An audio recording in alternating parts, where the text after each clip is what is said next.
So let's dive right in, huh? We're going to talk about some new Ventura features today. Yeah, we're super excited. macOS Ventura comes out on Monday, October 24th. I would expect it around the middle of the day. Traditionally, I think it's 10 a.m. Pacific, 1 p.m. Eastern is when we start to see the updates start to flow out of the Apple CDNs there, and your systems will start to report if they don't have a major delay. That macOS Ventura will be ready for you. That's macOS 13, lucky number 13.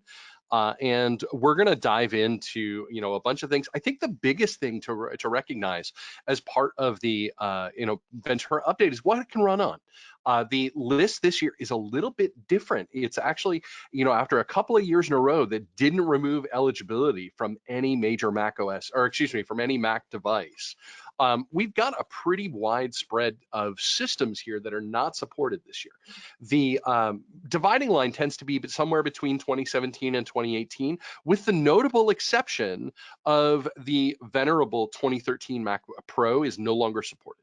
And so there it is the 2019 and later version of the Mac Pro. That's the big chonky tower with the awesome air holes. So if you have any cylinder Mac Pros in your environment, you can bid them adieu. They will only run Mac OS Monterey and before. On the desktop front of the iMac and the iMac Pro, it's 2017 and forward that will run macOS Ventura. On the laptop front, it is on the MacBook Air, it's a 2018 MacBook Air and later.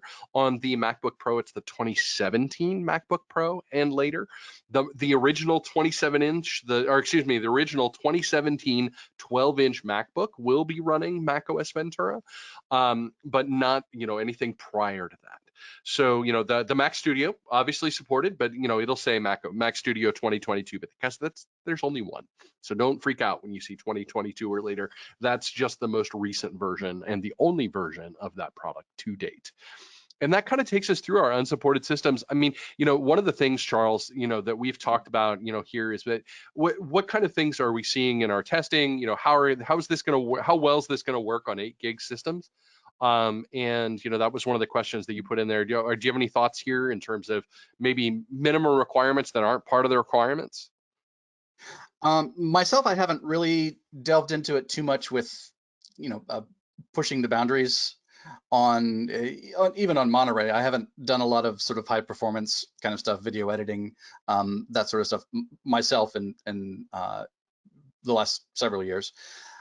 That being said, I think a lot of the work that Apple's been doing in the last few revisions of macOS has been to sort of minimize the footprint on some of those systems that did ship with 8 gigs. And I don't know how much is bound to the the processor or the memory anymore, with so much being pushed to things like the GPUs and spread out to multiple cores and all those systems. And I think the oldest system that you've got on the supported list is from 2017. Is that right? Mm-hmm. Yeah, that's right. There are still a few of those that are 8 gig. So I was going to say it might be time, and now at 5 years out, to maybe consider a retirement policy for those systems. Yeah. In some ways, it's not so much bound to the 8 gigs as how fast is the SSD.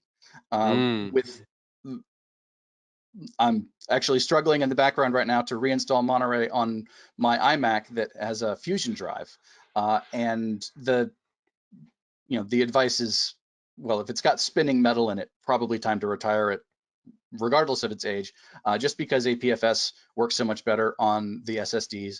And if you've got a system that only has 8 gigs of wired in memory and you can't upgrade it because they haven't been doing that for 5 or 6 generations of Macs now anyway, is the SSD big enough to use as that constant caching if you're if you're using up that memory? So I think I would look at the speed and the size of your SSD on some of those systems that have 8 gigs, as opposed to just drawing a hard line at it needs 16 gigs or more, at least for now, unless something changes where you really are pushing that boundary.